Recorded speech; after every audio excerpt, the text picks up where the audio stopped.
Francophonie, l'OIF ne semble guère utile aujourd'hui. Jérôme Blanchet, graver la langue française est-elle en péril au Québec?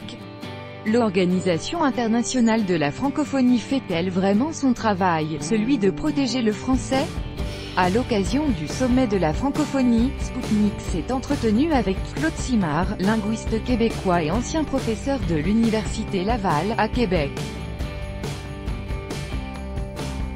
Le 17e sommet de la francophonie se tient actuellement à Erevan, en Arménie. Spoutnik a profité de l'occasion pour interroger Claude Simard, linguiste et professeur québécois, au sujet de l'état du français au Québec. Spoutnik l'a aussi questionné sur le rôle de l'Organisation internationale de la francophonie, OIF, au cours de sa carrière. M. Simard a publié des grammaires et des dizaines d'articles scientifiques sur la langue française. Il a aussi occupé la fonction de doyen de la faculté des sciences de l'éducation de l'Université Laval. Claude Simard s'inquiète pour l'avenir du français dans la belle province et critique sévèrement l'OIF. Spoutnik, le maire de la ville de Québec, Régis Labaume, a critiqué l'Organisation internationale du français, OIF. Selon lui, l'OIF n'assure aucune présence en Amérique du Nord. Il juge l'organisme inutile, et le décrit comme un parti de dignitaires. Que pensez-vous de cette affirmation, Claude Simard? Si l'Organisation internationale du français jouait pleinement son rôle au lieu de se perdre dans toutes sortes de manœuvres politiques et de futiles manifestations de pompe, si elle se consacrait d'abord et avant tout au rayonnement du français dans le monde et particulièrement dans les pays de langue et de tradition française, elle pourrait contribuer à l'essor de notre langue. Mais ainsi que l'affirme le maire Labaume, l'OIF ne semble guère vraiment utile aujourd'hui. On admet en son sein des pays qui ont très peu à voir avec la francophonie comme le Qatar, qui est déjà membre observateur. Et que dire de la candidature de l'Arabie Saoudite soutenue par le Maroc et le Sénégal? Veut-on que la francophonie participe aux visées expansionnistes de l'islamisme? À mon avis, l'OIF a perdu le sens de sa vocation première de défense et d'illustration de la langue française, pour reprendre la formule célèbre de Joachim du Bellay. Se piquant de devenir une sorte d'ONU francophone, elle essaie en vain de former un réseau d'influence politique sur la scène internationale. Et elle néglige ainsi les peuples qui constituent le cœur de la francophonie. Spoutnik, Régis Labaume en a également appelé à un changement de garde à l'OIF. Comme le Canada et le Québec, il n'a pas donné son appui à Michaël Jean, l'actuel secrétaire général de la francophonie et ancien gouverneur général du Canada. Appuyez-vous Madame Jean et comment décririez-vous son dernier mandat? Claude Simard, je n'appuie pas Madame Jean, parce qu'elle n'a pas les qualités pour occuper le poste de secrétaire général de la francophonie. Elle a été nommée à cette fonction en raison des jeux de coulisses qui sont monnaie courante au sein de l'OIF. Ces dépenses somptuaires révèlent une personnalité qui cherche frivolement à jouer à la reine au lieu de se mettre au service de la collectivité. Avec ce genre de style prétentieux, on est à des années-lumière de la hauteur et de la culture d'un Abdou Diouf. Spoutnik, Régis Labaume a également affirmé que le français faisait l'objet d'un « dangereux laisser-aller ».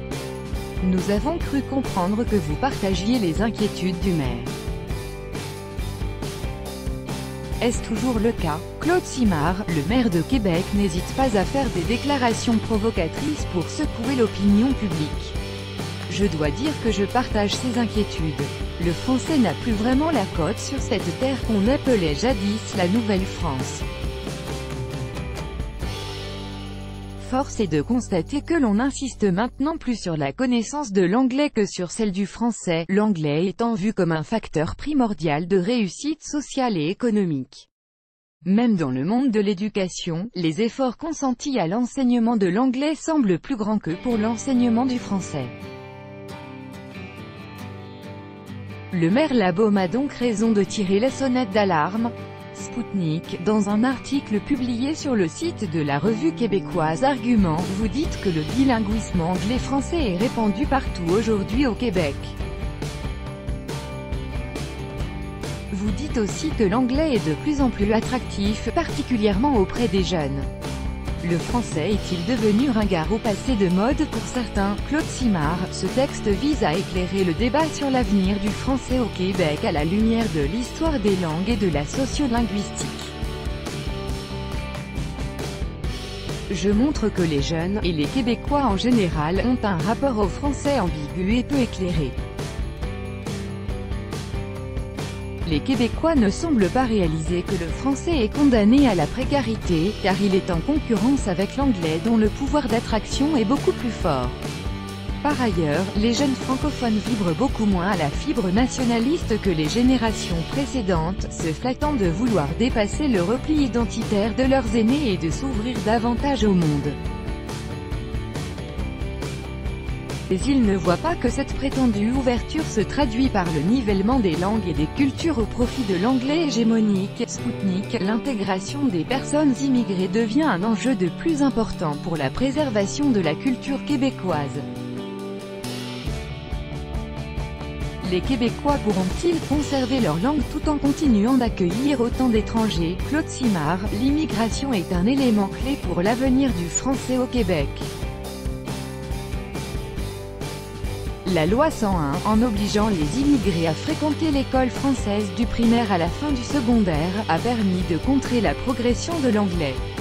Mais tout n'est pas encore gagné. Loin de là.